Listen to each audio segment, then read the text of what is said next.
ప్రభుపాదులు 1967లో America వెళ్ళారనమాట. ఏంటి, వాళ్ళ గురువు గారి ఆజ్ఞను శిరసావహించి ఈ భాగవత ధర్మ ఏదైతే ఉందో ప్రపంచానికి మొత్తానికి తీసుకువెళ్ళడానికి ప్రభుపాద చాలా సంవత్సరాలుగా ప్రయత్నిస్తూ 1966-67లో అక్కడ అమెరికాకు వెళ్ళి ఈ భాగవత ధర్మాన్ని ప్రచారం చేయడం మొదలుపెట్టారనమాట విదేశాల్లో. అలా చేస్తున్నప్పుడు ప్రభుపాదులు వారు ఒక దేశం నుంచి ఇంకొక దేశానికి వెళ్ళేవారు అనమాట. ఒకసారి ప్రభుపాదులు వారు లండన్ నగరంలో ఉన్నప్పుడు ఒక జర్నలిస్ట్ ఆసక్తికరమైన ప్రశ్నను అడిగారనమాట ప్రభుపాదుల వారికి. ఏంటది, ప్రతి ఒక్క స్వామీజీలు ఈ విధంగా కాషాయ వస్త్రాలు ధరించి పెద్ద పెద్ద శిఖలు ధరించి మాలలు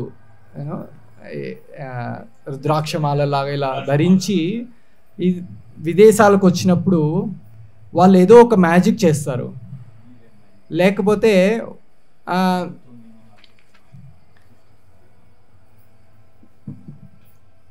ఏదో ఒక మ్యాజిక్ చేస్తారు, తర్వాత లేకపోతే ఇక్కడి నుంచి ఏదైనా తీసుకెళ్ళడానికి ప్రయత్నం చేస్తారు. మీరు ఎందుకు ఇక్కడికి వచ్చారు అని అడుగుతారు అనమాట. అప్పుడు ప్రభుపాదులు వారు 2 సమాధానాలు ఇస్తారనమాట. మొదటి సమాధానము, నేను చేసినటువంటి మ్యాజిక్ మాయాజాలం ఇంతవరకు ఎవరు చేయలేదంటారనమాట. అందరూ ప్రభుపాదుల వారి శిష్యులు, అక్కడ చేరినటువంటి జర్నలిస్ట్, న్యూస్ రిపోర్టర్స్ వాళ్ళకు కూడా ఆసక్తి కలిగిందనమాట. ఏదో ఒక మంచి సమాధానం చెప్తారు, ఏంటో మెరాకిల్, అది మ్యాజిక్ ఏంటి అది తెలుసుకుందాం అనేసి. అప్పుడు ప్రభుపాదుల వారు అంటారనమాట, ఇక్కడ నా శిష్యులను చూసారా, వాళ్ళు సగటు జీవితంలో ఒక ఆశయం అంటూ లేకుండా విచ్చలవిడిగా తిరుగుతూ తాగుతూ జీవనం కొనసాగిస్తూ ఉండేవాళ్ళు. అలాంటి వాళ్ళని హరే కృష్ణ మహామంత్రం జపం చేపిస్తూ, పంచ్ అంటే ఏంటో తెలియదు వాళ్ళకి, ధోతి కుర్తా అంటే తెలియదు వాళ్ళకి, అలాంటి వాళ్ళని ఆ విధమైన వస్త్రాలను, భారతీయ వస్త్రాలను ధరింపజేసి వాళ్లకు శిఖను ధరింపజేసి చేసిండే ఇలాంటి ఒక్క మ్యాజిక్ ఇంతవరకు ఎవరు చేయలేదంటారు అనమాట ప్రభుపాదులు. అంటే ఏంటి, భౌతికంగా మార్పు అనేసే కాదు, వాళ్ళకు మానసికంగా వాళ్ళ ఆలోచన పరంగా కూడా మార్పును తీసుకొచ్చారనమాట ప్రభుపాదులు వారు. ఇంకొక సమాధానం ఏంటది, వచ్చిన ప్రతి స్వామీజీలు ఏదో ఒకటి తీసుకెళ్తారు, డబ్బులో ఏవో తీసుకెళ్తారు, మరి మీరు ఏం తీసుకెళ్ళడానికి వచ్చారంటే ప్రభుపాదులు వారు అంటారనమాట, మీ దేశం వాళ్ళు, అంటే ప్రభుపాదులు వాళ్ళు లండన్లో ఉన్నారు, ఇంగ్లాండ్ వాళ్ళు కదా, మీ దేశం వాళ్ళు మా దేశంలో 100 సంవత్సరాలు ఉంటూ చాలా సంపదను తీసుకెళ్ళిపోయారు, కానీ నేను ఆ సంపద తీసుకోవడానికి రాలేదు, మీరు ఏ సంపదనైతే మీరు తీసుకోలేకపోయారో ఆ సంపదను మీకు ఇవ్వడానికి వచ్చానంటారు అన్నమాట. ఏంటది, ఈ వైదిక ధర్మం ఏదైతే ఉందో, ఈ భాగవత ధర్మం ఏదైతే ఉందో, ఈ భగవద్గీత ఉపదేశాలు ఏవైతే ఉన్నాయో, వాళ్ళు డబ్బులు తీసుకెళ్ళిపోయారు, నగలు తీసుకెళ్లారు, ఆభరణాలు తీసుకెళ్లారు, మందిరాలన్నింటినీ ధ్వంసం చేశారు, ఏమేమో చేశారు, కానీ ఈ ధర్మాన్ని మాత్రం వాళ్ళు తీసుకెళ్ళలేకపోయారు. అది ఈరోజు శ్లోకంలో చూస్తే ధరణి అంటే భూదేవి ధర్మం 4 పాదాలు అంటే వృషభ రూపంలో ఉన్న ధర్మాన్ని ఈ విధంగా మాట్లాడుతుంటారు అన్నమాట. అన్ని యుగాల్లో ఇంతకుముందు నువ్వు భగవంతుని కరుణతో ఈ భూమండలంలో మొత్తం ఆనందాన్ని నింపేవాడివి, కానీ ఇప్పుడు ఈ విధమైన పరిస్థితి వచ్చిందే అనేసి. అంటే ఇంతకు మునుపు శ్లోకాల్లో మనము ఏంటి, ఆ కలిపురుషుడు వచ్చి ఈ ధర్మదేవతని గోమాతని కొట్టడానికి ప్రయత్నించడం అవన్నీ చూసాం ఇంతకు ముందు శ్లోకాల్లో. ధర్మము అంటే ఏంటి, ఇది చాలా కన్ఫ్యూజన్ క్రియేట్ చేసే ఒక పెద్ద పదం. ఒక్కొక్కరు ఒక్కొక్క రకమైన అభిప్రాయాన్నో లేకపోతే ఆలోచన ఇస్తారు. లేకపోతే వాళ్ళకు అనుగుణంగా ఉండేటువంటి అర్థాన్ని చెప్తున్నారనమాట ఈరోజు. ఏంటి ధర్మం అంటే ఏంటి, ధర్మాన్ని మతంగా మార్చేశారనమాట. ఏంటి నువ్వే ధర్మం, నేను ఇస్లామిక్ మతము, నేను క్రైస్ట్ మతము, నేనైతే జైన్ మతం లాగా ఒక హిందూ ధర్మం కూడా అది. ధర్మం అంటే ఏంటి, నువ్వు ఏది పాటిస్తున్నావో నీ ఇష్టం, నువ్వు ఇంకా దానికి నీ ఇష్టం వచ్చిన అర్థాలు చెప్పుకోవచ్చు అనమాట. ఒకరంటారు ధర్మం అంటే ఏంటంటే మానవ సేవే మాధవ సేవ, అదే ధర్మం అంటారు అనమాట. ఇంకొకరు అంటారు ఎవరిని నువ్వు నొప్పించద్దు, నువ్వు ఏంటిది ఎవరిని ఇబ్బంది పెట్టకుండా నీ జీవితాన్ని నువ్వు కొనసాగించావనుకో, అదే ధర్మం అంటారు. ఇంకొకరు ఏమంటారు, ఇట్లా రకరకాలుగా ధర్మానికి వివిధ రకాలైనటువంటి అర్థాలు ఈరోజు మనకు మార్కెట్లో దొరుకుతాయి అన్నమాట. అమెజాన్లో వెళ్ళి ధర్మం పెట్టారంటే ఒక 15 పుస్తకాలు. కానీ ఏ విధంగా దీన్ని అర్థం చేసుకోవాలి, ధర్మం అంటే ఏంటి, భాగవతంలో ఏం చెప్పబడింది దీని గురించి, భగవద్గీతలో ఏం చెప్పబడింది, నా అభిప్రాయము మీ అభిప్రాయము కాదు, శాస్త్రంలో ఏం చెప్పబడింది. ఈరోజు ధర్మం పేరుతో సొసైటీలో రకరకాలైనటువంటి సమస్యలు, మతపరమైన సమస్యలు, దేశం ఈరోజు చూస్తున్నాం బంగ్లాదేశ్లో ఏం జరుగుతుందో, చూస్తున్నాం మిగిలిన దేశాల్లో ఏం జరుగుతుందో, ఇజ్రాయెల్లో కావచ్చు, సిరియాలో కావచ్చు, యుక్రెయిన్లో కావచ్చు, రష్యాలో కావచ్చు, పాకిస్తాన్లో కావచ్చు, ఇండియాలోనే, వేరే దేశాల గురించి ఎందుకు, మన దేశంలోనే ధర్మం పేరుతో, మతం పేరుతో. అందుకే భాగవతంలో ఒక చక్కటి శ్లోకం ఉందన్నమాట. ఏంటంటే ధర్మ ప్రోర్జిత కైటభోత్ర పరమో నిర్మత్సరానాం సతాం అని భాగవత వాక్యం అన్నమాట. ఏంటి, ఏ ధర్మమైతే భగవంతునికి మనల్ని దగ్గరగా చేయదో, ధర్మం అంటే ఏంటంటే చాలా చక్కటి చిన్న వివరణ ఇచ్చారంట. చాలా పెద్ద పెద్ద ఎస్సేలేం లేవు అనమాట భాగవతంలో. ఏంటి ధర్మం అంటే, ప్రతి జీవుణ్ణి భగవంతునికి దగ్గరగా చేసేదే ధర్మం. ఏ ధర్మం అయితే మనకు ఈరోజు మార్కెట్లో దొరికే ధర్మాలు భగవంతునికి దూరంగా చేస్తాయో అది కైటభ ధర్మం అనేసి భాగవతంలో చెప్పబడింది. అంటే ఏంటి కైటభ ధర్మం అంటే, మోసపూరితమైన ధర్మం. అది భగవంతుణ్ణి మనకు దగ్గరగా చేయదనమాట.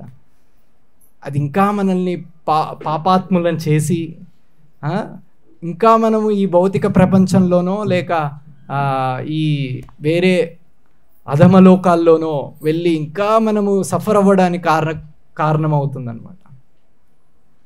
అంటే మనం తరచూ ఇంకొక పదాన్ని వింటుంటాం. ఏంటది, సనాతన ధర్మం అనేసి. ఏంటి సనాతన ధర్మం అంటే, ఎవరైనా చెప్పండి.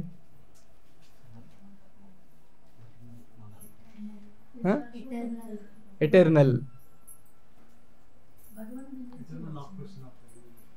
ఏంటమ్మా, భగవంతు నుంచి వచ్చింది. Eternal occupation of living entity. ఇంకా ఇంకెవరైనా చెప్తారా?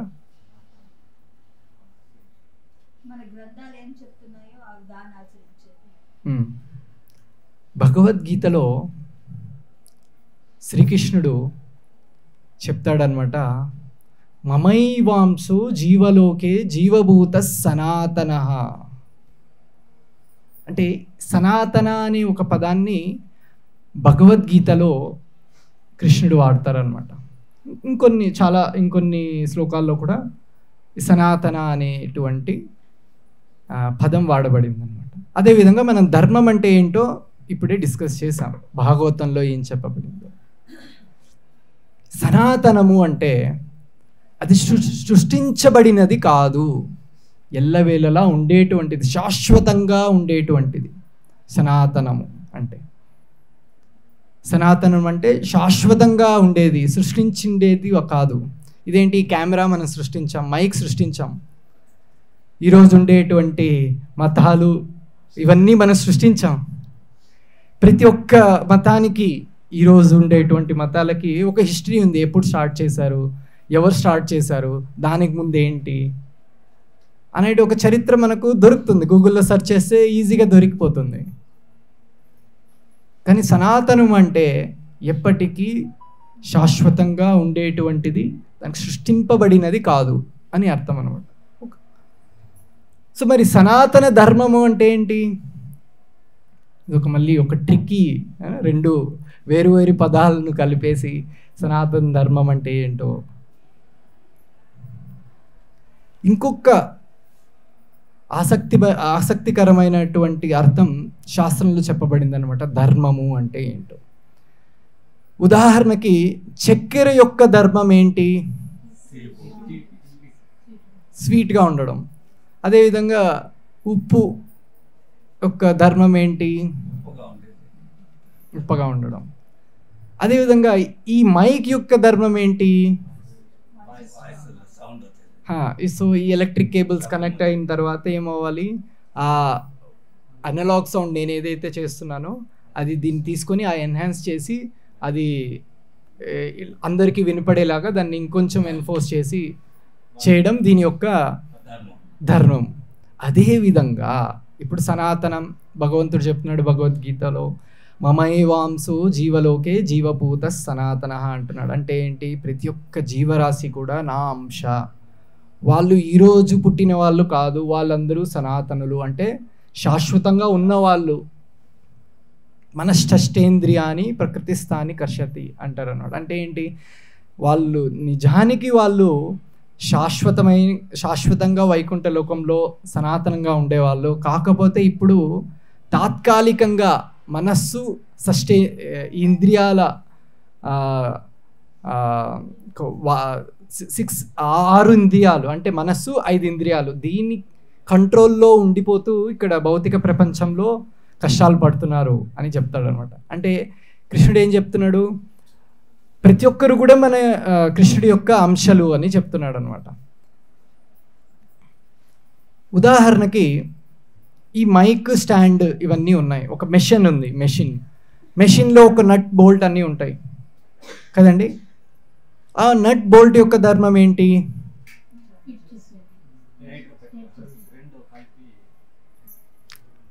ఆ మెషిన్లో ఉండేటువంటి నట్ బోల్ట్, ఏ ఒక్క పరికరం, చిన్న పరికరం అయినా కూడా ఏంటంటే దాని ధర్మం ఏంటంటే ఆ మెషిన్ ఏదైతే ఉందో హోల్ పూర్తిగా దాన్ని యొక్క పర్పస్ ఏదైతే ఉందో దానికి సపోర్ట్ చేయడమే దాని యొక్క ధర్మం. సో భగవంతుడు ఏమంటున్నాడు? మనల్ని సనాతనులన్నీ చెప్తున్నాడు, శాశ్వతంగా ఉన్నటువంటి జీవులని చెప్తున్నాడు, మనము ఆయన యొక్క అంశాలని చెప్తున్నాడు. మరి మన ధర్మం ఏంటి? జీవుడి యొక్క ధర్మం ఏంటి?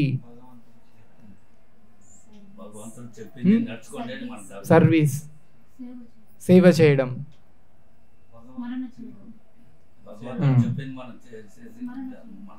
చైతన్య మహాప్రభులు చైతన్య చరితామృతంలో ఈ విధంగా అంటారనమాట, జీవేర స్వరూప హోయ్ నిత్యేర కృష్ణదాస. ప్రతి ఒక్క జీవుడి ధర్మము ఏమిటంటే కృష్ణుడి సేవకుడు, నిత్యేర కృష్ణదాస. భగవంతుని సేవ చేయడమే జీవుడి యొక్క ధర్మము. అదేవిధంగా భగవద్గీతలో ఇంకొక చోట కృష్ణుడు ఈ విధంగా అంటాడనమాట, ఏంటంటే ఆ ధామం ఏదైతే ఉందో అక్కడికి చేరుకున్న తర్వాత తిరిగి వచ్చే పరిస్థితి ఉండదు, ఆ ధామమే పరంధామము అంటారనమాట. యద్గత్వా నా నివర్తంతే తద్ధామం పరమం మమ. అంటే ఏదైతే శాశ్వతంగా నిలిచిపోతుందో అది సనాతనం అని మనం ఇప్పుడే డిస్కస్ చేసాం. సో ఆ భగవంతుని యొక్క ధామం ఏంటి? సనాతన ధామం. కొంచెం కన్ఫ్యూజన్గా ఉంటుంది, అది ఏంటి ఆ పదాలనే మళ్ళీ మార్చి డిస్కస్ చేస్తుంటే కొంచెం కన్ఫ్యూజన్గా ఉంటుంది. కొంచెం ఫోకస్గా విన్నారంటే చాలా చక్కగా అర్థమవుతుంది. భగవంతుని యొక్క ధామం ఏంటి? సనాతన ధామం.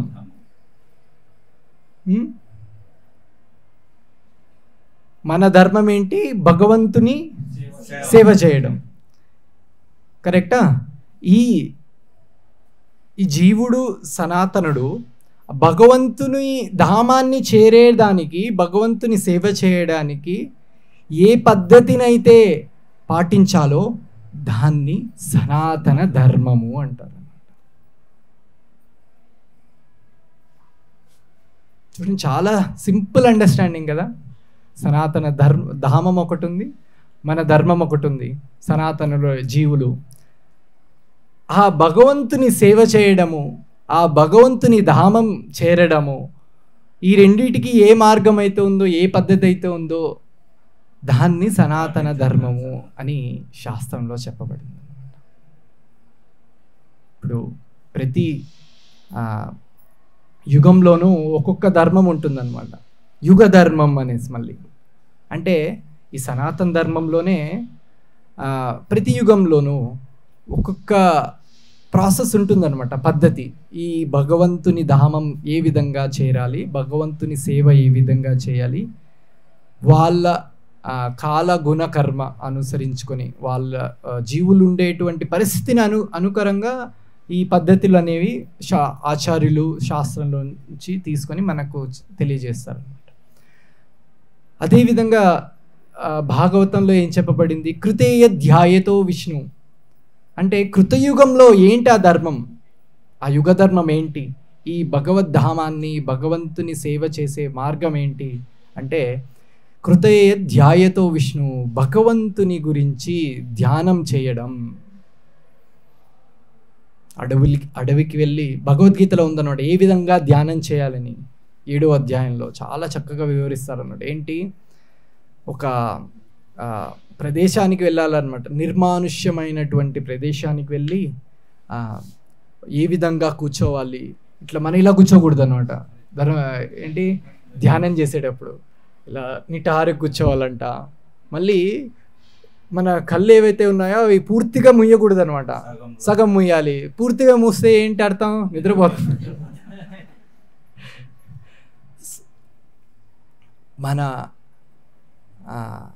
కాన్సన్ట్రేషన్, ఏకాగ్రతను మొత్తాన్ని మన బ్రీతింగ్ దగ్గరికి తీసుకురావాలన్నమాట. ఎంత ఇన్హేల్ చేస్తున్నాం, ఎంత ఎక్సెల్ చేస్తున్నాము, ఈ విధంగా కొనసాగిస్తూ ఉండాలి. ఆహారం ఏం తినాలి? అడవిల్లో ఏవైతే దొరుకుతాయో ఆకులు, అలములు, కందమూలాలు ఏవైతే దొరుకుతాయో అవి తినాలన్నమాట. బ్రహ్మచర్యం వహించాలి. అక్కడ ఇంకా ఫ్యామిలీతో వెళ్ళి అక్కడ ఉండిపోతామండి అంటే నేను కుదరదు అనమాట అది. సో ఇలా చాలా కండిషన్స్ భగవద్గీతలో 7వ అధ్యాయంలో ఈ ధ్యానం ప్రాసెస్ ఏదైతే ఉందో దాన్ని వివరించబడింది అనమాట. ఎంతమంది రెడీగా ఉన్నారు ఇవన్నీ చేయడానికి? రెడీగా ఉన్నారా? 1 రోజు, 2 రోజులు, 3 రోజులు, 4 రోజులు, దాని తర్వాత ఏమవుతుందో మనకు తెలియదు. ఈరోజు సోషల్ మీడియా యుగంలో ఉన్నాం మనం. ఇన్స్టాగ్రామ్, ఫేస్బుక్, వాట్సాప్, యూట్యూబ్ అనేసి. ఈరోజు రీసెర్చ్ సర్వే ప్రకారము సగటు మనిషి యొక్క ఏకాగ్రత, కాన్సన్ట్రేషన్ ఎంత అంటే 4 నుంచి 5 సెకండ్లు మాత్రమే. ఇలా చూస్తుంటా ఒక రీల్ వెంటనే మార్చేస్తాం. దాన్ని అంటారు ఇన్ఫినిటీ స్క్రోలింగ్ అంటారు అన్నమాట. ఏంటి, నువ్వు తిప్పుతూ ఉంటే వస్తూనే ఉంటుంది, తిప్పుతుంటే వస్తూనే ఉంటుంది, దానికి ఎండే ఉండదు అనమాట. 4-5 సెకండ్లే మన ఏకాగ్రత ఉండేది. మనం ఈ ధ్యానం చేయడం, కందమూలాలు తినడము. ఒక్కరోజు ఎంతమంది ఉండగలుగుతారు? ఒక్కరోజు మీ మొబైల్ ఫోన్ లేకుండా? 1 వారం, 1 నెల రోజులు, 1 సంవత్సరం ఫోనే లేకుండా ఎంతమంది ఉండగలుగుతాం ఈరోజు?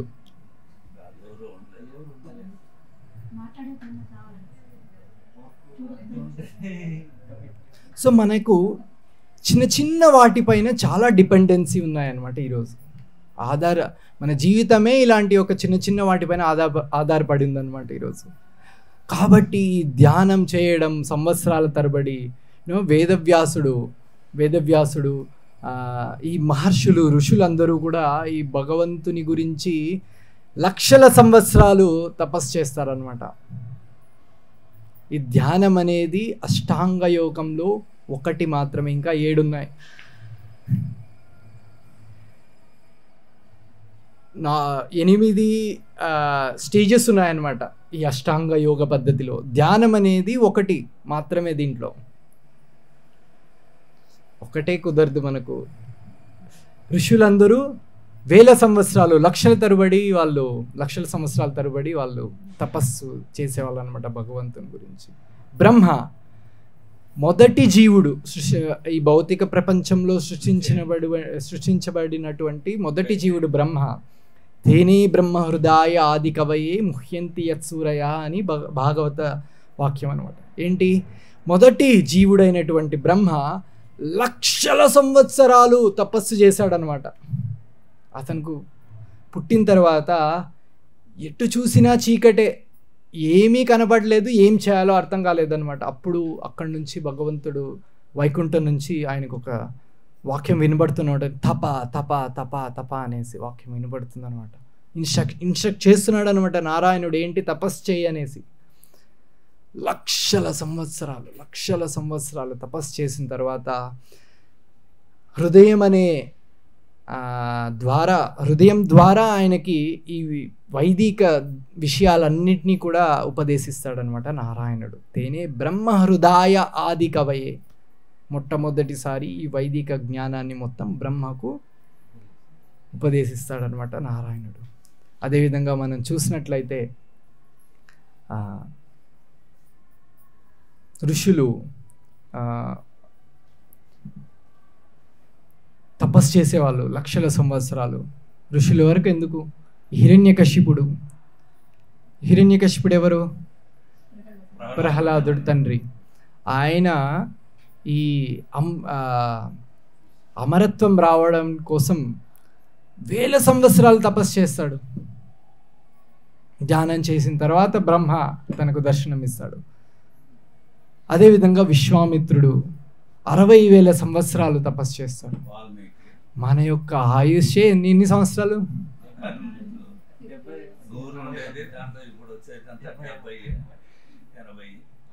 బాల్యంలోనే మనకు ఒక 15-20 ఏళ్ళు వెళ్ళిపోతుంది ఆడుకుంటూ. మళ్ళీ ఏంటి, బాల్యం, కౌమారం, మళ్ళీ యవ్వనంలో ఏంటి ఈ భౌతిక విషయాల గురించి ఆకర్షణలో మనకు ఇంకొక 5 ఏళ్ళు వెళ్ళిపోతుంది, 20 సంవత్సరాలు వెళ్ళిపోతుంది. ఈ జీవితం అంటే ఏంటి, దీని యొక్క పర్పస్ ఏంటి అని తెలుసుకునే లోపల 20 సంవత్సరాలు వెళ్ళిపోయి ఉంటుంది. దాని తర్వాత ఏంటి, ఈ విధంగా మళ్ళీ ఏంటి, ఈ ఫ్యామిలీ అనేసి, మళ్ళీ ఈఎంఐస్ అనేసి. ఎంతమందికి ఈఎంఐలు ఉన్నాయి ఈరోజు? వద్దులేండి, చేయలేకపోతుంది, పర్వాలేదు. ఇల్లు కొనడము, వస్తువులు కొనడం, కార్ లోన్స్ అనేసి, ఇల్లు ఈఎంఐలు అనేసి, ఎడ్యుకేషన్ లోన్స్ అనేసి, ఇంకొక 20, మళ్ళీ పిల్లలు పుట్టిన తర్వాత వాళ్ళ ఖర్చులు, ఇంకొక కొన్ని సంవత్సరాలు వెళ్ళిపోతుంది. ఎక్కడుంది మనకు మళ్ళీ కొద్దిగా అంటే మళ్ళీ బీపీలు, డయాబెటిక్స్, మోకాళ్ళ నొప్పులు, బ్యాక్ పెయిన్స్ అనేసి ఏదో ఒకటి. వేల సంవత్సరాల గురించి ఎందుకు, ఉన్న ఒక్క జీవితం, ఒక 15 నిమిషాలు మనం ధ్యానం చేయడం కష్టం. మన పరిస్థితి అది. అదేవిధంగా అది కృతయుగంలో, కృతేయ ధ్యాయతో విష్ణు. మళ్ళీ ఏంటి, నెక్స్ట్ యుగం ఏంటి, త్రేతాయుగం. త్రేతాయుగంలో ఏంటి, కృతేయ ధ్యాయతో విష్ణుం త్రేతాయాం యజ్ఞతో మకైహి అని శాస్త్రం. ఏంటి యజ్ఞయాగాదులు చేయడం ఆ యుగంలో యుగధర్మం అన్నమాట. మనము త్రేతాయుగంలో భగవంతుడు ఏ రూపంలో వచ్చాడు చెప్పండి? రాముడి రూపంలో వచ్చాడనమాట. రాముడి అవతారంలో వచ్చారనమాట. రాముడి గురించి దశరథుడు ఒక యాగం చేశాడు. ఏంటి, పుత్రకామిష్టి. పుత్రకామిష్టి యజ్ఞం చేశాడనమాట. ఆ యజ్ఞంలో వాడినటువంటి పదార్థాలు ఏవైతే ఉన్నాయో అవన్నీ శుద్ధమైన పదార్థాలు అనమాట. అందులో కెమికల్స్ లేవు, ప్రాసెస్ లేదు, ప్యాకెట్ కట్ చేసి వేసేదన్నీ ఏం లేవు అనమాట. యజ్ఞం చేయాలంటే ఏంటి, ఆ వచ్చినటువంటి బ్రాహ్మణుడు ఆ క్రతువు చేసేటప్పుడు తన యొక్క మంత్రోచ్చారణతోనే అగ్నిని స్థాపిస్తారనమాట యజ్ఞకుండంలో. ఈరోజు మన పరిస్థితి ఏంటి, మన పురోహితులు మన బ్రాహ్మణులు వస్తే లైటర్ అడుగుతారు, మ్యాచ్ బాక్స్.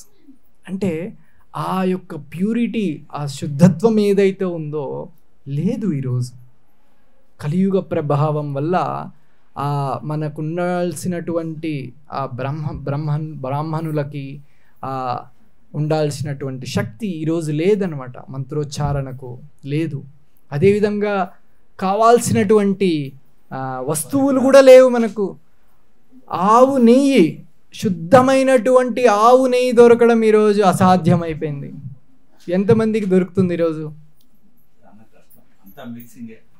ఆవు నెయ్యో ఏం నెయ్యో, అది అసలు నెయ్యో కాదో కూడా తెలియదు మనకి ఈరోజు.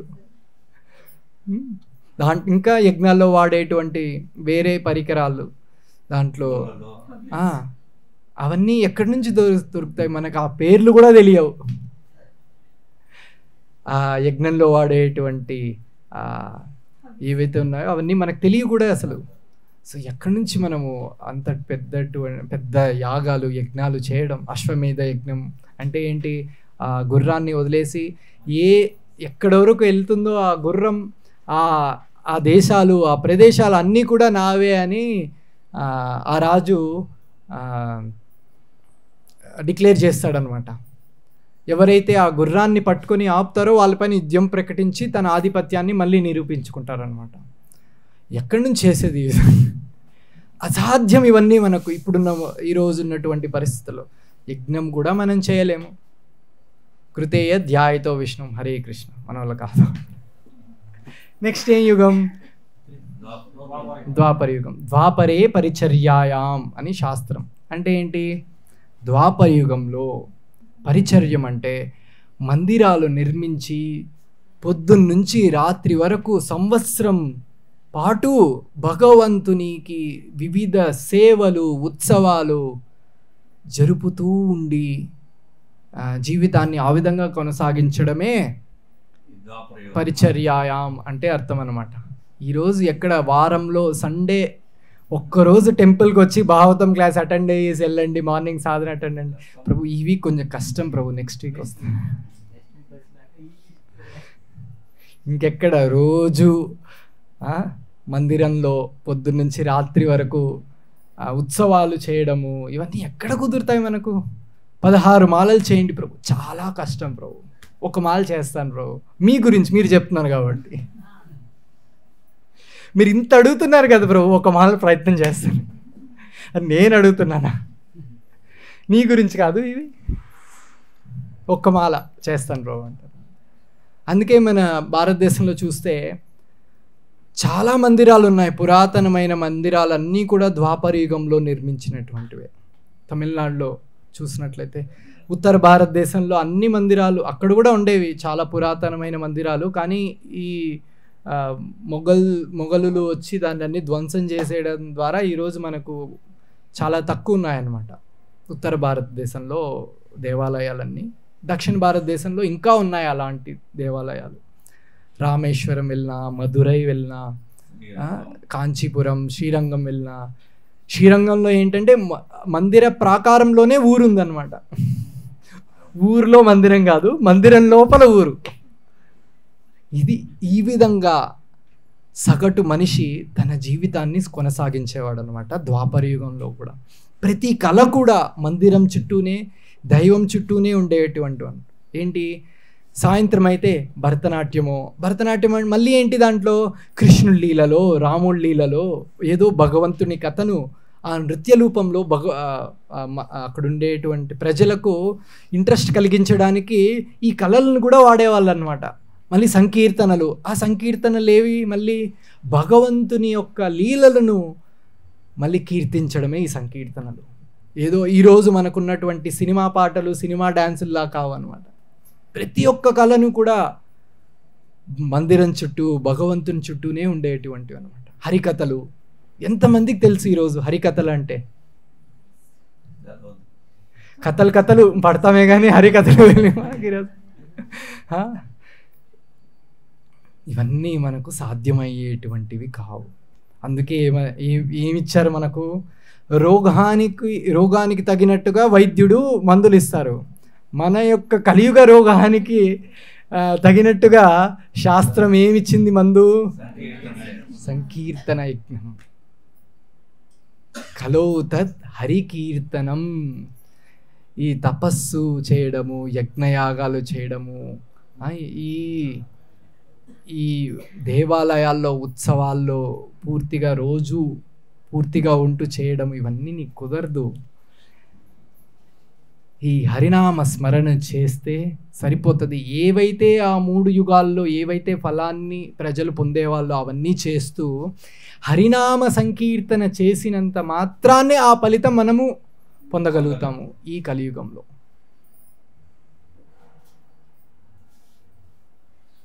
అది కలియుగ ధర్మము. కలియుగంలో ఉండే కలియుగ ధర్మం ఏంటి? హరినామ సంకీర్తనం. అంటే ఈ పరీక్షిత్ మహారాజు సుఖదేవుణ్ణి అడుగుతారనమాట ప్రశ్న, ఏంటిది కలియుగంలో కలియుగం గురించి చెప్తాడనమాట శుకుడు పరీక్షితుడికి. ఏంటి? కాలేన అల్పాయుష్య సభ్య, వాళ్ళ ప్రతి ఒక్కటి డిస్టర్బెన్సే, వాళ్ళ ఆయుష్ ఉండదు, ఏదో ఒక సమస్యలు ఉంటాయి. ప్రజల నుంచి పన్ను రూపంలో రాజకీయ నాయకులు వాళ్ళని దౌర్జన్యం చేసి దోపిడీ చేసుకుంటుంటారు. కలియుగ అన్ని లక్షణాలు వివరించిన తర్వాత పరీక్షితుడికి ఒక్క నిమిషము, అయ్యో ఏంది కలియుగంలో ప్రజలకి ఎన్ని కష్టాలు, మరి వీళ్ళు ఏ విధంగా భగవంతుడి ధామాన్ని చేయగలుగుతారు అని అడుగుతాడనమాట. అప్పుడు చెప్తాడనమాట శుకుడు, కలిర్ దోష నిదే రాజన్ అంటాడనమాట. కలి దోషాలకు నిధి. కలిర్ దోష నిదే రాజన్ అస్తి హి ఏకో మహాగుణ. కరెక్టే, కలి దోషాలకు నిధి అయినా ఒక గొప్ప అవకాశం ఉంది. అస్తి హి ఏకో మహాగుణ కీర్తనాదేవ కృష్ణస్య ముక్త సంగ పరం వ్రజేత్ అని శుకుడు పరీక్షితుడికి చెప్తాడనమాట. ఏంటది? శ్రీకృష్ణుడి నామం తీసుకున్నంత మాత్రాన ఈ కలి ప్రభావం నుంచి వాళ్ళు విముక్తులైపోయి భగవద్ధామాన్ని చేరుకుంటారు అని పరీక్షితుడికి శుకుడు చెప్తున్న వెంటనే పరీక్షితుడు చాలా సంతోషం కలుగుతుంది అన్నమాట.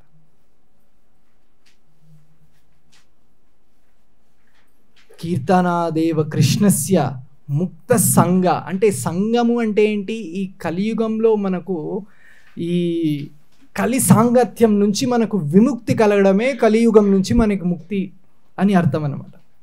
అంటే ఈ కలియుగం నుంచి మనకు ముక్తి కలగడమే కాదు, కీర్తనాదేవ కృష్ణస్య ముక్త సంగ పరం వ్రజేత్, ముక్తి మాత్రమే కాదు, ఈ కలియుగం నుంచి పరం వ్రజేత్, ఆ వైకుంఠ ధామం ఏదైతే ఉందో, ఆ వైకుంఠ లోకం ఏదైతే ఉందో ఆ ధామాన్ని కూడా మనము చేరగలుగుతాము.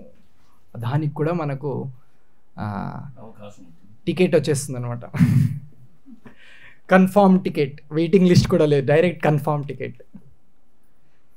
అందుకని ప్రభుపాదులు వారు ఎంత విదేశాలకు వెళ్ళినా, ఎంతమందిని కలిసినా, ఎన్ని మాటలు చెప్పినా చివరకు ఈ హరే కృష్ణ మహామంత్ర ఏదైతే ఉందో దాన్నే పాటించాలి, దాన్ని జపం చేయాలి అని చెప్పేవాళ్ళు అనమాట. ఈ హరే కృష్ణ మహామంత్ర ఏంటి? హరే కృష్ణ మహామంత్ర ఎక్కడ చెప్పబడింది అంటే కలిసంతన ఉపనిషత్ అని ఒక ఉపనిషత్తులో నారదుడు బ్రహ్మ యొక్క సంవాదంలో దీని గురించి వివరించబడింది అనమాట. ఏంటంటే అక్కడ హరే కృష్ణ కృష్ణ కృష్ణ హరే హరే, హరే రామ రామ రామ హరే హరే, ఇతి షోడశకనాంనాం కలికల్మషనాశనం నాతరో పరతరోపాయత్ సర్వవేదేషు దృశ్యతి అనేసి. అంటే ఏంటి? ఈ 16 పదాలు ఏవైతే ఉన్నాయో ఈ హరే కృష్ణ మహామంత్రంలో ఇతి షోడశకనాంనాం కలికల్మషనాశనం. ఈ జపించినంత మాత్రాన కలికల్మషాల నుంచి మనకు విముక్తి కలుగుతుంది. అంతేకాదు ఏంటి, ఈ ఉపాయం ఏదైతే ఉందో, ఈ హరే కృష్ణ మహామంత్రం జపం చేసే ఉపాయం ఏదైతే ఉందో, ఇంతకు మించిన ఉపాయము సర్వవేదేషు దృశ్యతి. మీరు అన్ని వేదాలు, ఉపనిషత్తు, పురాణాలు, ఇతిహాసాలను ముందు నుంచి వెనక్కు నుంచి ముందుకు తిరిగి తిప్పి చూసినా కూడా ఇంతటి గొప్ప ఉపాయం వేరే లేదు అనేసి చెప్పబడింది అనమాట శాస్త్రం. ఇతి షోడశకనాంనాం కలికల్మషనాశనం నాతరో పరతరోపాయత్ సర్వవేదేషు దృశ్యతి. ఎక్కడా ఇటువంటి ఉపాయం వేరే లేనే లేదు అని శాస్త్రంలో ఘంటాపదంగా చెప్పబడింది అనమాట. అందుకు మనం ఏం చేయాలి? ప్రభు మీరు అడుగుతున్నారు కాబట్టి ఒక మాల చేస్తాం, ఇంతసేపు మాట్లాడారు కాబట్టి ఒక మాల చేయడానికి ప్రయత్నం చేస్తాం. 84 లక్షల జీవరాశుల్లో మనుష్య శరీరంలో మాత్రమే మనము వీటన్నిటి గురించి విని అర్థం చేసుకునే అవకాశం ఉంది. మీరు ఎప్పుడైనా చూసారా, గుడికి వెళ్ళి ఏదో ఒక జంతువు, కుక్కో పిల్లో పందో ఏదో వెళ్ళి, భగవంతుడా నన్ను ఈ కష్టాల నుంచి కాపాడు స్వామి తండ్రి అనేసి ఎవరైనా ఏ జంతువు అయినా ప్రార్థించడం చూసారా? సో ఎప్పుడైతే మనకి ఈ మనుష్య శరీరం అందుతుందో అప్పుడు మాత్రమే ఇవన్నీ మనకు సాధ్యమవుతాయి. లేకపోతే ఈ జంతు శరీరాల్లో ఏమవుతుంది, జస్ట్ ఆ జీవుడు చేసుకున్న కర్మఫలాన్ని అనుసరించి పాపకర్మమో పుణ్యకర్మో అనుభవించి దానికి తగినట్టుగా జీవితాన్ని కొనసాగించి మళ్ళీ ఆ సైకిల్ ఉంటుంది అనమాట. ఫస్ట్ తర్వాత ఇలాగ చివరగా మనకు 84 లక్షల జీవరాశుల్లో చివరగా పొందేదే మనము ఈ మానవ శరీరం అనమాట. అప్పుడు వచ్చినప్పుడు మనం ఏం చేయాలి? Netflix, Amazon prime, YouTube, social media, cricket, TV serials, సినిమాలు అనే ఒక మాధ్యమంలో పడి ఇవన్నీ మర్చిపోయి ఈ జీవితాన్ని చాలించేయాలి కదా. ఎంతమంది ఒప్పుకుంటారు ఈ విధంగా మనం జీవించాలనేసి? ఒప్పుకుంటారండి మీరు? సో కాబట్టి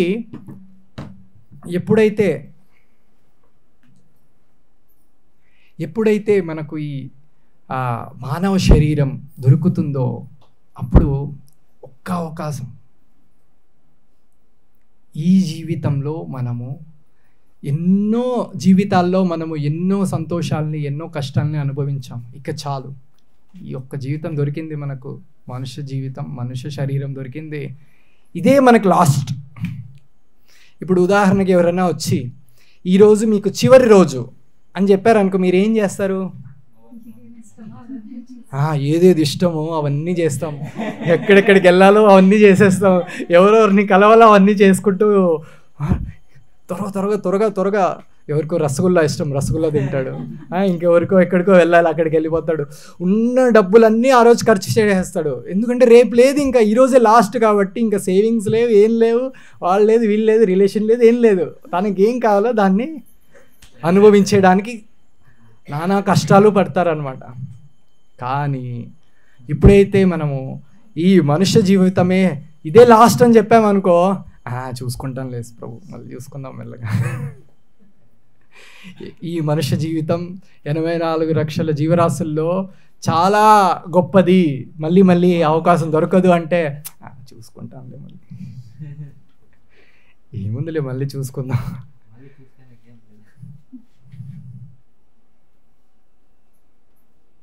రేరెస్ట్ ఆఫ్ రేర్ అన్నమాట. భగవద్గీతలో కృష్ణుడే చెప్తాడనమాట. ఏంటి? 7వ అధ్యాయంలో, ఈ మనుష్య శరీరం పొందినా కూడా పొందిన వాళ్ళల్లో భగవంతుని గురించి, ఈ ధర్మాన్ని గురించి తెలుసుకునే వాళ్ళల్లో చాలా తక్కువ మంది ఉంటారు. అలా తెలుసుకోవాలనేటువంటి లక్షల మందిలో కూడా కొంతమందే ప్రయత్నం చేసి తెలుసుకుంటారనమాట. మనుష్యానాం సహస్రేషు కశ్చిత్ యతసి సిద్ధయే సిద్ధానాం ఏమంటున్నాడు, మనుష్యానాం సహస్రేషు, లక్షల వేల మందిలో కొంతమందికే ఉంటుందన్నమాట ఇవన్నీ తెలుసుకోవాలి అనేసి. అలా తెలుసుకోవాలి అనుకునే లక్షల మందుల్లో కొంతమందే సక్సెస్ అవుతారనమాట ఈ ప్రక్రియలో. అంత ఈజీ ఏం కాదు ఇది. ఎందుకు, మనకు చాలా డిస్ట్రాక్షన్స్ ఉన్నాయన్నమాట. చూడండి, యాదృశ్చికం ఏం కాదు అలా. ఎన్నో డిస్ట్రాక్షన్స్, పొద్దున్న లేచి రాత్రి పనుకునేంత వరకు ఎన్నో డిస్టర్బెన్సెస్. ఎంతమంది ఒక్కసారి కూర్చుంటే 16 మాలలు ఒక్కసారి కూర్చొని డిస్ట్రాక్షన్స్ లేకుండా 16 మాలలు ఎంతమంది చేయగలుగుతారు ఇక్కడ? మధ్యలో సడన్గా వాట్సాప్ ఈ వేలే బయట వస్తుంది, ఇట్ అంటాం, ఆ చాంటింగ్ బ్యాగ్ నుంచి వేలు బయట వస్తుంది. కాబట్టి మనందరం కూడా ఈ యొక్క అవకాశాన్ని సద్వినియోగం చేసుకోవాలి. ఏ విధంగా సద్వినియోగం చేసుకోవాలి? ప్రతిరోజు మనం ఈ హరే కృష్ణ మహామంత్రాన్ని జపం చేయడం ద్వారా మనం ఈ అవకాశాన్ని సద్వినియోగం చేసుకోగలుగుతాము. ప్రతిరోజు 16 మాలలు చేయాలి. అది ఆచార్యులు మనకు నిర్దేశించిండేటువంటిది. మొదటగా స్టార్ట్ చేసేటప్పుడు 1 మాల 2 మాల 4 మాలతో స్టార్ట్ చేయొచ్చు. కానీ ఖచ్చితంగా మనం అందరం కూడా కనీసం 16 మాలలు చేయాల్సిందే. ఎంతమంది చేస్తున్నారు ఇక్కడ హరే కృష్ణ మహామంత్ర ప్రతిరోజు జపం? 1, 2, 3, 16, 8, మీరు 16, మీరు 16. సో ప్రతి ఒక్కరూ కనీసం అంటే కనీసం కొత్తగా వచ్చిండే వాళ్ళు 1 మాలతో జపం స్టార్ట్ చేసి కొద్దిగా ఇంప్రూవ్ చేసుకోవాలన్నమాట. ప్రతి నెల 1 మాల ఇంక్రీజ్ చేసుకోవాలి. మధ్యలో ఏదైనా ఫెస్టివల్ వచ్చినప్పుడు, ఏదో ఉత్సవం వచ్చినప్పుడు, నిత్యానంద త్రయోదశి వస్తుంది, ఇంకొక మాల ఇంక్రీజ్ చేసుకోవాలి. 8, 4 చేసేవాళ్ళు. మళ్ళీ తర్వాత గౌరవ పూర్ణిమ వస్తుంది, చైతన్య మహాప్రభువుల వారి ఆవిర్భావ దివోత్సవం, ఆ రోజు ఇంకొక మాల ఇంక్రీజ్ చేసుకోవాలి. దాని తర్వాత రామనవమి వస్తుంది, అప్పుడు ఇంకొక మాల. ఈ పండుగలన్నిటినీ కూడా అవకాశంగా తీసుకొని మనము ఒక్కొక్క మాలని ఇంక్రీజ్ చేసుకోవడం. 16 చేసేవాళ్ళు ఒక్కసారిగా పొద్దున చేయడానికి ప్రయత్నించడం, ఒక్కొక్క ఇనిషియేటివ్ మనం తీసుకుంటే మనం ఇదే జీవితంలో చేరిపోవచ్చు అన్నమాట. Grant visa approved. మనం మళ్ళీ జన్మలు తీసుకోవాల్సిన అవసరం లేదు. డిస్కంటిన్యూ అయిపోయింది, సరిగ్గా చేయలేదనేసి. ఇదే జన్మలోనే మనం భగవద్ధామాన్ని చేరుకునేగలుగుతాం. ఉంది అవకాశం, మనందరికీ కూడా ఉంది. అలా కాదు, ఓ ప్రభు కొందరికి మాత్రమే ఉంది మాకంతా లేదంటే అలా ఏం లేదు. ప్రతి ఒక్కరికి అవకాశం ఉంది.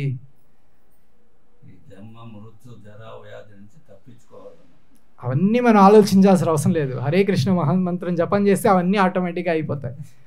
ఇప్పుడు మీకు 100 రూపాయలు ఉందనుకోండి మీ దగ్గర. ఆ 100 రూపాయలని 1 రూపాయి ఉంది, 2 రూపాయలు ఉంది, 5 రూపాయలు ఉంది, 10 రూపాయలు ఉంది, 20 ఉంది, 50 ఉంది, 99 ఉంది. మళ్ళీ 100 రూపాయలు చేతిలో పెట్టుకొని మళ్ళీ 1 రూపాయి గురించి ఆలోచించడం ఎందుకు? అన్నీ అయిపోతాయి. వాటన్నిటికీ అవి జరిగిపోతుంటాయి. అవన్నీ జన్మ మృత్యు జరాలు ఆల్రెడీ మీకు తెలియకుండానే క్రాస్ చేసేసి ఉంటారు అవన్నీ.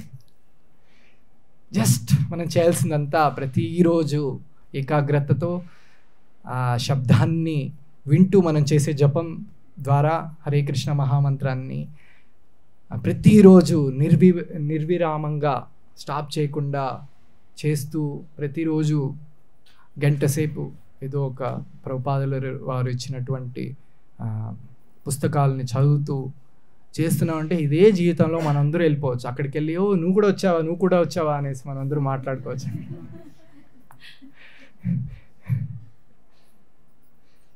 ఎవరికైనా ఏమైనా ప్రశ్నలు ఉంటే అడగచ్చు.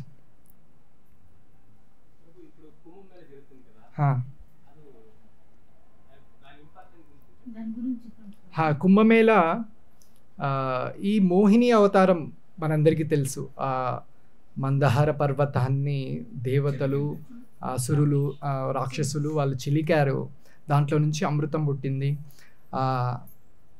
దీని వెనుక కథ ఏంటంటే, ఆ అమృతం మోహిని అవతారం పంచేటప్పుడు అందరికీ, దేవతలందరికీ 4 చుక్కలు అనేటువంటివి పడ్డాయన్నమాట భూమి. అది వచ్చి ఒకటి హరిద్వార్, ఒకటి ప్రయాగ, ఒకటి నాసిక్, ఇంకొకటి ఉజ్జయిన్. ఈ 4 ప్రదేశాలు అన్నమాట. ఇక్కడ ఏంటి, ప్రతి 12 సంవత్సరాలకి కుంభమేళా, ప్రతి 6 సంవత్సరాలకి అర్ధమేళా అనేది జరుగుతాయన్నమాట. ఈ 144 సంవత్సరాలు అనేది ఎక్కడ సోర్స్ ఉందో మనకు తెలియదు యాక్చువల్గా. ఇది 140 సంవత్సరాలు ఏంటి, అది మహాకుంభమేళ ఏంటి అనేది మనకు ఎగ్జాక్ట్గా మనకి రెఫరెన్స్ అయితే లేదు. మనం ఏది మాట్లాడినా కానీ శాస్త్ర ప్రమాణంగానే మాట్లాడాలి. మనం ఏదో మనకు తోచినట్లు మాట్లాడకూడదు అనమాట ఎప్పుడు. అది దాంట్లో ప్రభావం ఏముండదు. మనం ఏదో మాట్లాడితే ఏదో ఏమార్చినట్టే ఉంటుంది, కానీ దాంట్లో ఏం నిజం ఉండదు, ప్రభావం కూడా ఉండదు అన్నట్టు దాని ద్వారా. సో ఈ 144 సంవత్సరాల గురించి అయితే శాస్త్రంలో ఎక్కడ మనకు రెఫరెన్స్ అయితే లేదు. ఈ కుంభమేళ గురించి ఆచార్యులు చెప్పారు, ప్రభుపాదుల వారు కూడా చెప్పారనమాట ఈ కుంభమేళ. కాకపోతే ఇక్కడ ఒక ఆసక్తికరమైన విషయం ఏంటంటే, అందరూ అక్కడికి ఎందుకు వెళ్తున్నారు ఇప్పుడు?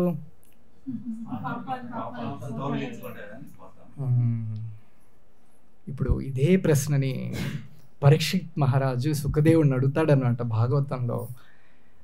ఇప్పుడు శుకుడు చెప్తాడనమాట దానికి ముందు, ఇలా పాపాలు చేశారంటే, ఇలాగ ఏదో ఒకటి దైవికంగా ఏదో చేశారంటే ఆ పాపాలన్నీ పోతాయి అంటారు. కానీ పరీక్షిత్తుడికి ఒక డౌట్ వస్తుంది అనమాట. ఏంటిది, ఇప్పుడు మీరు ఇచ్చే ఉపాయం ఏ విధంగా ఉందంటే, ఏనుగు ఏదైతే ఉందో, ఏనుగు స్నానం చేయడం ఎంతమందికి తెలుసు? ఏం చేస్తుంది ఏనుగంటే, నదిలో వెళ్ళి గంటల సేపు స్నానం చేసి బయట వచ్చిన వెంటనే మట్టి తీసి పైన వేసుకుంది.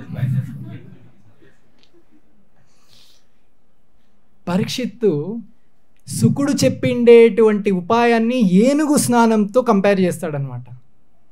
ఏంటి, మీరు చెప్పే ఉపాయం ఏదైతే ఉందో స్వామి, అది ఏనుగు స్నానం చేసినట్టుంది. ఏంటి, నువ్వు పాపాలు చేయి, మళ్ళీ వెళ్ళి కుంభమేళాలో మునిగామంటే పాపాలన్నీ పోతుంది, మళ్ళీ బయట వచ్చి మళ్ళీ మొదలుపెట్టు.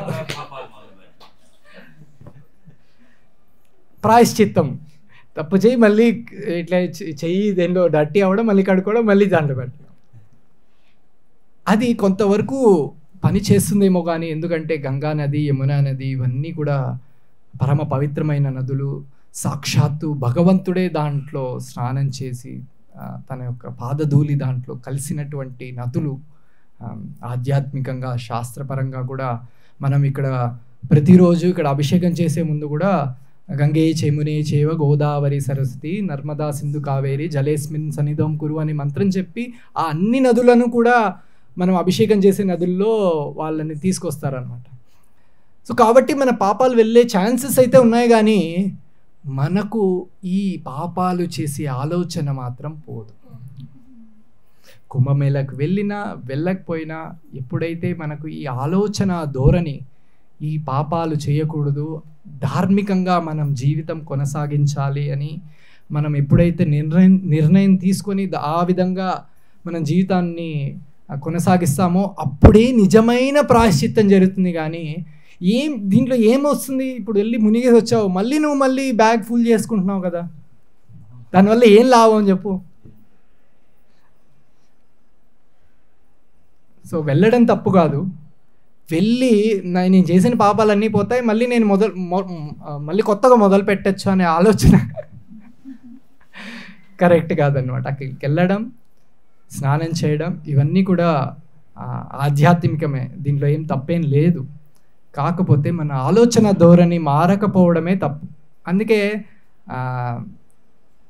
శాస్త్రం అదేవిధంగా భాగవతంలో చెప్పబడింది అనమాట. ఏంటి, ఇలా జస్ట్ తీర్థయాత్రలకు వెళ్ళి స్నానం చేసి రావడం మాత్రమే ఎవరన్నా పెట్టుకున్నారనుకోండి, అది శాస్త్రంలో ఏం చెప్పిందంటే గోకరహ అని సంబోధించారనమాట వాళ్ళకి. అంటే ఏదో వాళ్ళని గోకరహ అంటే గాడిద స్నానంతో కంపేర్ చేశారనమాట. అంటే గాడిద స్నానానికి గాడిదకి ఏం అసలు దానికి ఒక వాల్యూనే లేదు. ఎప్పుడైతే మనము తీర్థయాత్రలకు వెళ్ళి అక్కడ ఉన్నటువంటి సాధుల యొక్క సత్సంగాన్ని తీసుకోకుండా మనము స్నానం మాత్రం చేసి వచ్చేస్తాము, దానికి ఫలితము లేదు, దానికి ఒక అర్థము లేదన్నమాట.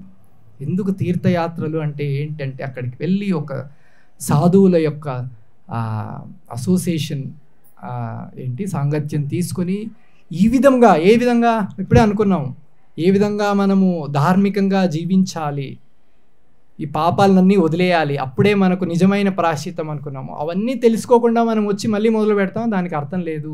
దాన్ని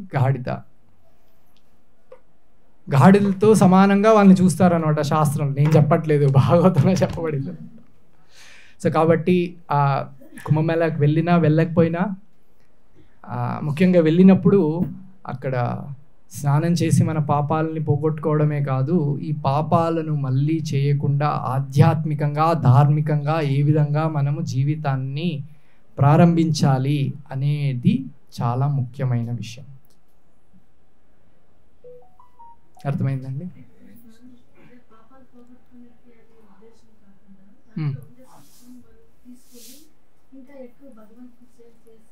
చేయొచ్చు, దాంట్లో ఏం ప్రాబ్లం లేదు, అవన్నీ చేయొచ్చు.